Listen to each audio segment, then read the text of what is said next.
AI is causing a lot of volatility.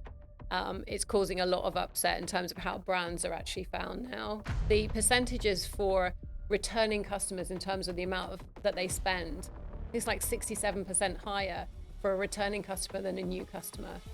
Just the energy and the belief was amazing. And I just thought, this is a rocket ship I want to be on. Sarah, you've had an incredible career up to this point. Could you highlight one key skill that you would say was important for you getting your first role in Google, for example? Absolutely, yeah, and thank you for saying that. No, I feel that I've been very privileged to have worked at the companies that I've worked at today, and I think for me the thing that has kind of really driven it for me is really being curious and being willing to learn. And from the very first moment, I think I was really thinking about completing almost a digital education. So I've been able to spend time understanding SEO and search at Google, then jumping into Facebook and Meta to really get to know social. So Mailchimp feels like a natural next step, because I think emails are a fascinating area. And actually what Mailchimp and Intuit is doing is going way beyond email. So I'm really, really excited. But I think it is that kind of interest and curiosity and wanting to sort of complete your education, if that makes sense. I think that's really, really powered my career. And I still find that's really valuable in my day to day at Intuit as well. Yeah, absolutely. And I think on the topic of curiosity, you joined Google in 2005. So Google was quite established at that point, I think around $6 billion. Yep. You eventually left in 2018, where they were doing significantly more, closer Yeah. to 140 billion. Yeah. What does it feel like to be inside a business that's on that journey and took up that momentum? Honestly, it was a massive privilege, to be honest. And I didn't even believe when I joined Google how big it was going to be. So when I joined, I joined in Sydney. So there was 10 of us when I joined. And we had, you may have heard of the kind of famous Google micro kitchens and all the snacks and the amazing food. When I joined, we had a little cupboard, rolly cabinet with some snacks in it. So, we were in serviced offices looking over Darling Harbour. And but there was so much energy in the room. And I was talking to I'd moved to Sydney. I was talking to other companies who were much more established. And then there was these 10 people in this serviced office. But just the energy and the belief was amazing. And I just thought, this is a rocket ship I want to be on. But I could never have envisioned how big it's become. I mean, there was, I think, 4,000 of us globally at that point. When I left, it was, 100 and something, 150,000, I think, in 2018. So it's been an incredible ride. And what I loved about Google was its constant focus on what's next. It never stands still. And I think that's what really drove the business. And it was, genuine privilege to be part of that. And I love a business that is kind of has a vision, sees the forward momentum. And maybe that's not immediately obvious, but where that's going to happen, but they see it and they move towards it. And Google's a great example. Yeah, absolutely. And on the topic of doing what's next with AI and search at the moment, there's this big battle going on between OpenAI and Google, et cetera, et cetera. Do you think Google is going to have to relinquish some of that market share, or how do you see this playing out? What's your opinion? I think that's a great question. I think the key thing here to understand is that Google has always been innovating. It's not a company that stands still. It will have already thought about the impact of AI, and it's already mitigating for it. So if you see all of the kind of innovations that are coming through, how they're thinking about their models, how they're thinking about the tools and embedding the tools into kind of the day-to-day systems and processes that people use, just even things like how it's being like pushed through all of the business suite, for example. Like there's lots of ways to skin a cat effectively. And I think Google is already thinking about, how they can mitigate for this. So I don't think you'll see a situation where maybe the what might change a little bit, but I don't see it massively impacting, because Google's already working on that. Yeah. So it's funny you say that, because I wanted to ask you that question for probably going back a couple of weeks. In that 2-week period, my opinion has changed. Yeah. And I think it's telling.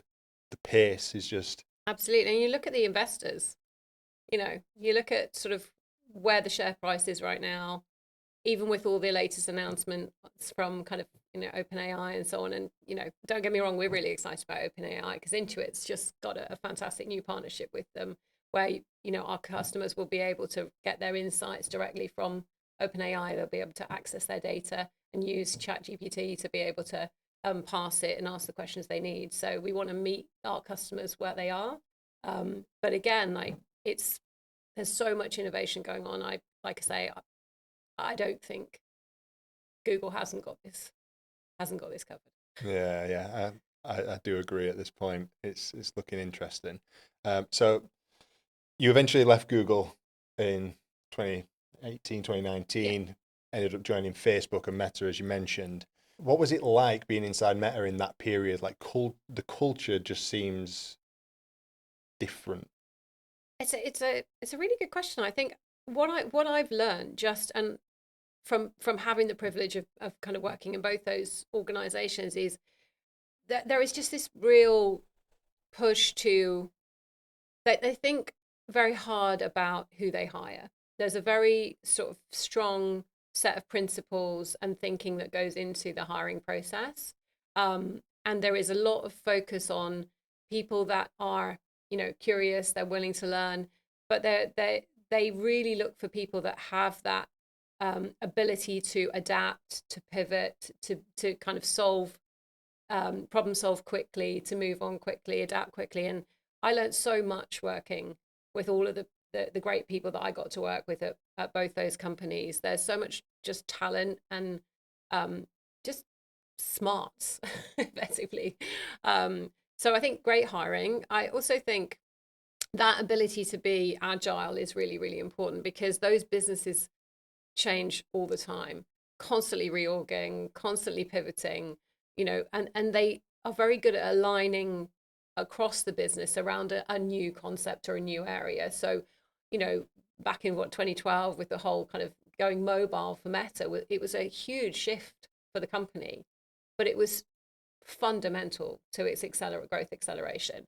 And then you look again at things like Reels and all the latest focus on creators and so on. It's about aligning around where the next focus is, business messaging, not standing still and having a workforce that is kind of comfortable with that kind of requirement for adaptability and agility. And so they definitely look for that in the hiring process as well. So, it's definitely intense, but you learn so much. Yeah. And when we think about the release of Reels, for example, how quickly does that kind of spring upon you inside the business? Because obviously it just gets released as a feature one day for us as the consumer. What does that look like in terms of a timeline for this new plan, the mobilization of Meta, for example? So I think what the company has done very well is it's got into quite an engine when it comes to go to market. So really thinking about the change management required. So which divisions, how are they going to contribute to a successful launch? What needs to be true? What do our teams need to understand? What do our customers need to understand? What does the market need to understand? And how can we land this in the most kind of efficient and effective way? And that's become quite an engine. I think, we've got very good at kind of rapid iteration and launches and aligning the company quickly around a key deliverable. And I think that's, that sort of has been honed over time. And we have, these companies haven't always got it right. Not everything has launched and been amazing. Yeah. There's definitely fails in all of these companies, but the how has been sort of really honed. So you have all the divisions kind of aligning behind an idea. So you know what it is that you need to be doing to contribute to the rollout. So perfect. So you're now Intuit, yeah, head of partnerships for agencies, yeah, which is how we've met. Absolutely. And on the topic of meeting your customer where they are, as you say, with the OpenAI stuff and Intuit's mission of power and prosperity around the world. How are you actually enabling AI to deliver on that mission at the moment? Yeah, so I think you may have seen recently there's been some big launches from us as Intuit around our platform, the Fusion platform, where we're bringing together kind of QuickBooks, Mailchimp, and a lot of the other sort of capabilities that we have as a global business to really help, I guess, simplify the business flow, ease the workflows, and actually help sort of businesses of all sizes really like improve their focus and be able to use AI in an effective way so that they can kind of free up time to do the strategy and the planning, automate the tasks that people don't necessarily enjoy, but provides more time to take data and analyze it and get insights that will help you grow your business. So it's really about that whole powering prosperity. Part of that is just making life easier for our customers. And so all of the new sort of AI agents that we're launching, that's very exciting. We're launching that focus more on the kind of run your business initially, so around the kind of QuickBooks platform.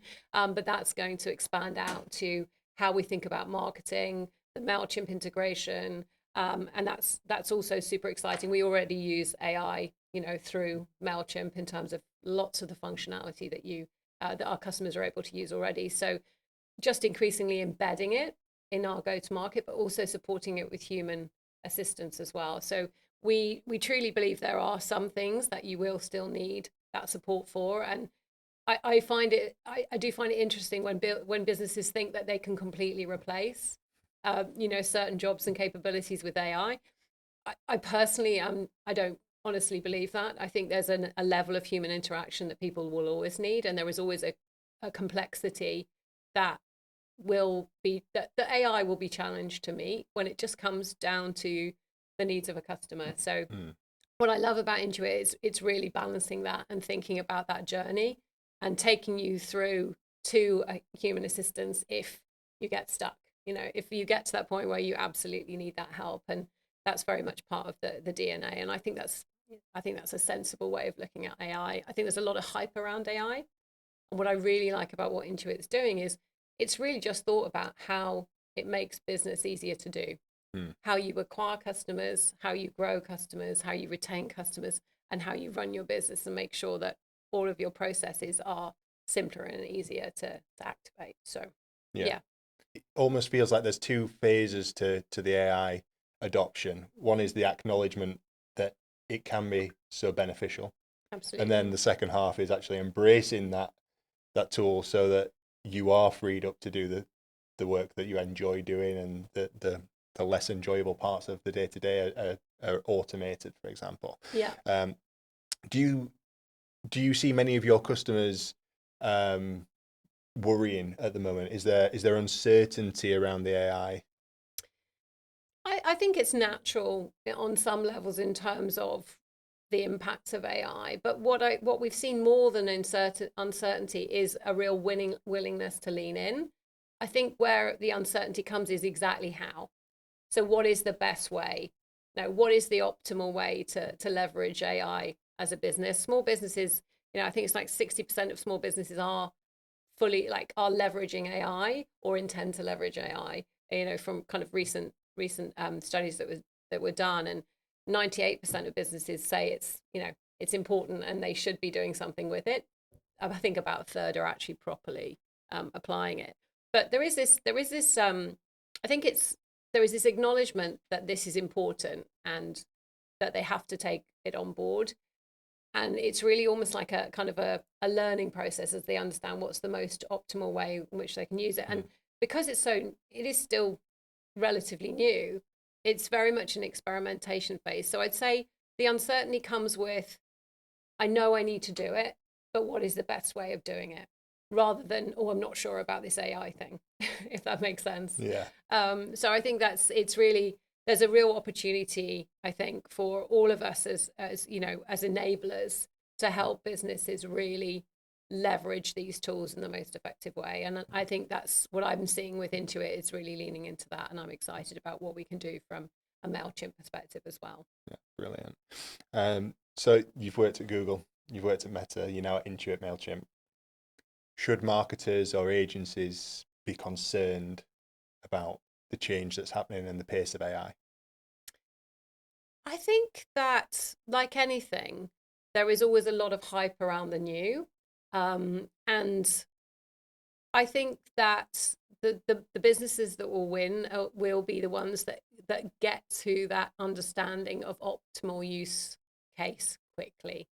So there's a few challenges, but I think it's all about education and learning and leaning into it and understanding what is optimal. So yeah, I can understand that there is a trepidation, but I think it's an opportunity. I look back actually at I was talking to a friend of mine about kind of almost like similar shifts in marketing, for example, where there was a period where the whole conversation in marketing was around programmatic and how programmatic was going to come in. It was going to change everything. It was going to, loads of jobs in the industry would be lost because programmatic would be automating everything, media planning and buying and so on. And what actually happened was this became a big focus for agencies, and then they ended up adding additional staff to be able to support it. So it really is. We're very much at that kind of, understanding what is the optimal combination of AI and actually like teams in order to do a good job. I like the programmatic example. I don't think it's as straightforward as it's going to take away all the roles. I think it's going to free up time for people to do more interesting, insightful work. Yeah, and when obviously we can see the shift now. Agentic commerce is coming, Yeah. and you've already used the word opportunities. I see that as a massive opportunity for direct communication, email communication, to improve that level of community and those relationships with customers. What's Mailchimp's strategy around enabling their customers to build those relationships, knowing that potentially you will acquire new customers without them ever seeing your website now? Absolutely. And I think you've said, AI is causing a lot of volatility. It's causing a lot of upset in terms of how brands are actually found now. AIO is a big thing. SEO was the thing. It's now AIO. And I think that's a genuine shift that we're seeing, that how discovery is happening. That's where I find the whole area of email really, really fascinating, because it's so foundational. I think it becomes even more pivotal in how you engage with your customers, you retain them, you grow them, you're a trusted voice. You can talk to them directly. You're not being, you've got that visibility. You're not being dictated to by an algorithm as to whether you're being shown to that customer or not, because you are they are your customer. And I think building that direct connection becomes even more important, because you can choose where that conversation goes. You can still direct them to that site or that website that AIO might be reducing your ability to do. So I think this is a really pivotal moment, actually, for something that is a bit of an unsung hero in marketing, in my personal opinion. As I've learned more about it, I've realized that this is a hugely important channel, particularly for like customer retention and loyalty. Like the percentages for returning customers in terms of the amount of that they spend, it's like 67% higher for a returning customer than a new customer. When you're looking at kind of omni-channel purchasing, it's huge. And I think that email is like a moat defender, if I'm honest. You've got this community, you can continue to connect with it, you can continue to build it, and then you'll have the AI tools at your disposal to make sure that every kind of connection point is as impactful as it can be, is as personalized as it can be. And I think that's going to be really important. If you're a trusted voice in your customer's inbox, that is going to be gold dust. And obviously we've touched on the cost of acquiring a customer, and basically the importance now of looking at that lifetime value and how you retain a relationship and stuff. And I think that's really, really important. And like you say, it's one of those tools that's been around as long as people have been involved with e-commerce or Yeah. like online businesses, Yeah. but it doesn't get the attention of other channels. It's a strange one. Mm. Um, what would you say is the most important topic that we've not discussed up to this point? What should we be talking about around communication tools? So I think there's a couple of things.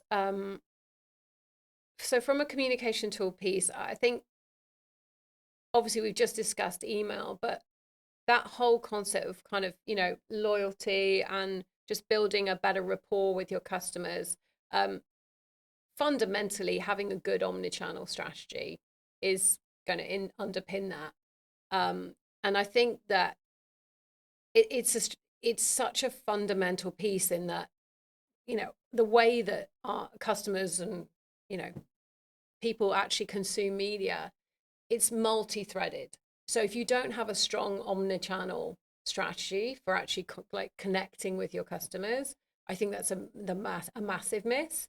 And increasingly, as ourselves and other companies look at sort of layering on elements such as different channels like SMS, transactional SMS, all of those areas, I think that becomes a really important way of just leveraging that customer relationship, using the signals from all of these different media to actually be able to make sure that your messaging is more personalized, it's more relevant. There's so much power in that. And again, you mentioned kind of, lifetime value of customers. I think, it's something like 30% higher lifetime value comes from those omni-channel shoppers than if you're having a shopper that's coming in as a single channel.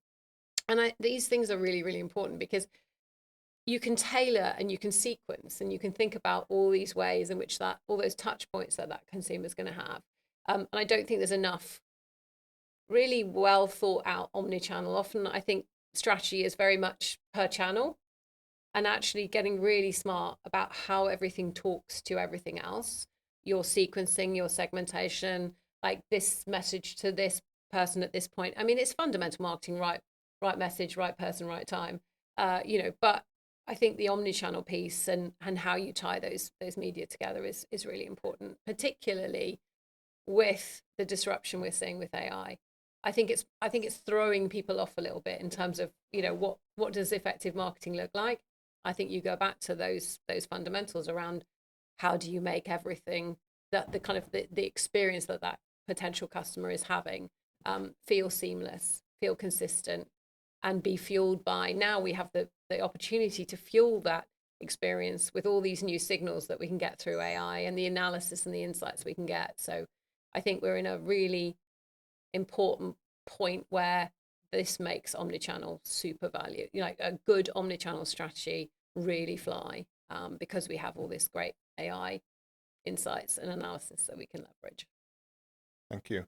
So, for anyone who's aspiring to work inside such prestigious brands, what advice would you give to someone who's just starting out and wanting to have that career journey that you've been on?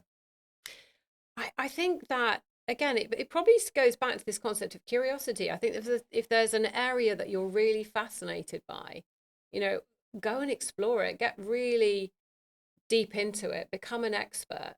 I was able to start um, at Google because I had a really deep understanding of display advertising. And I had got that because I had been really fascinated by the internet in my early career. And I had just gone for a role where I was able to sort of talk to customers about the internet and the opportunities that it provided. And it just so happened to be a display advertising role. So that I was interested in the internet and what it could do. I made my way into via display advertising. Then I was able to get into Google because of display, my experience in display advertising, because they didn't know what they were doing at that point. They'd only just launched the content network, and this was all new to them. So having this knowledge of an area, and being able to sort of really get deep into it and become an expert, I think is really important. So I think if you're curious and interested in something and you want to know more, just go deep, because there will absolutely be an opportunity There's so many really fascinating areas at the moment that you can get kind of deep into, all these aspects of AI, Gen AI, all of the kind of new sort of tools and I guess ways of working that are coming through. Like, I think it's just about finding something that you're really interested in, getting deep into it. Yeah, that's kind of what helped me get here. But it's a fascinating time. It's a fascinating time, and I'm really excited to see what Intuit's going to do next, because the way that we're thinking about connecting marketing with the fundamentals of running a business through the Intuit platform, that's great. Like, I've been in marketing for my whole life, and working with marketers for my whole kind of career, and it's always been the hardest question is like, which bit of my marketing is kind of making the money, is the most profitable. What is brilliant about the platform for Intuit is they're connecting the two. You're going to really be able to see what your marketing campaigns are directly driving, and the profitability you're going to see from that. And suddenly finance and marketing will be best friends. they, they've never been that strong bedfellows, but I'm really excited about what the platform will be able to do, and really help marketers take their campaigns and take their capabilities to the next level, and prove to the business how much marketing drives, how much effective marketing drives, in terms of customer and brand success. So I'm curious to see where that goes. And fintech is a new world for me. So curiosity, how does fintech and marketing work together? So my new area of interest and learning. So yeah. Sarah, thank you. Thank you, Jonathan. It's been great to talk to you.